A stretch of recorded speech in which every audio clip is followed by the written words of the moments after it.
Dictature dirigée depuis 30 ans par un seul homme, prêt à tout pour garder le pouvoir. Aujourd'hui, je vous raconte l'histoire de la Biélorussie post-soviétique.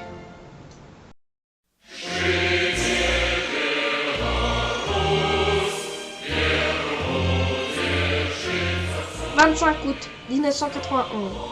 La Biélorussie devient indépendante, officialisée par les accords de Minsk le 8 décembre 1991. В силу сложившейся ситуации с образованием Содружества независимых государств я прекращаю свою деятельность на посту президента СССР. Les premières années de la Biélorussie sont rythmées de pro-occidentalisme. Exactement, après avoir passé 70 ans sous giron soviétique, les Biélorusses ont envie de se tourner vers l'Ouest. Peu de personnes le savent, mais avant que le drapeau biélorusse ressemble à celui actuel, il ressemblait à ça, une combinaison blanc, rouge, blanc, qui aura de l'importance dans la partie 2 de cette série.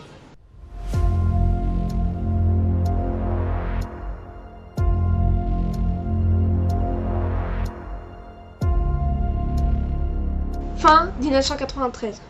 Un certain Alexandre Loukachenko, qui dirige la commission anticorruption, rédige un rapport visant 70 hauts fonctionnaires, dont le président Stanislav Shchushkevich, qui décide de démissionner. De nouvelles élections sont organisées en 1994. Le résultat, Loukachenko est en tête avec 45,8% face à Vyacheslav Kebysh, le Premier ministre sortant. Au second tour, Loukachenko remporte les élections avec 80,61% des voix.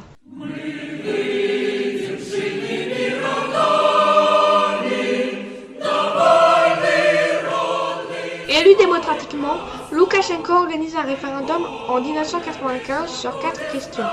Question numéro 1, le statut de la langue russe. Cela donne le même statut à la langue russe qu'à la langue biélorusse, à savoir que le biélorusse jusqu'à présent était majoritaire. Question numéro 2, une intégration de l'économie biélorusse à celle russe. Pour la faire courte, c'est pour être collé à la Russie. Troisième question, les symboles d'État, qui étaient jusqu'à présent le drapeau blanc-rouge-blanc et la paonie, remplacés par les symboles de la République socialiste soviétique biélorusse, modifiés. Question numéro 4, la modification de la Constitution, faire en sorte que le président ait les pleins pouvoirs en cas de crise, si j'ai bien compris. L'année suivante, un autre référendum est organisé. Un seul point nous intéresse, le retrait de pouvoir du Parlement au profit de celui du président.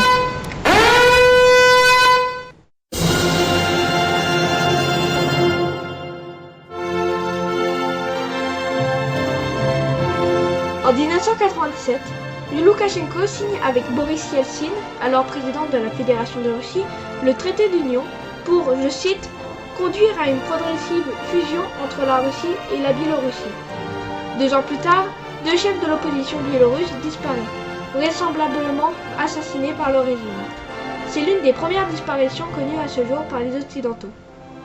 En 2001, Loukachenko remporte à nouveau les élections avec plus de 77,39%. Élection qualifiée de antidémocratique par les Occidentaux. En 2006, il est réélu président de la République de Biélorussie pour un 3e mandat.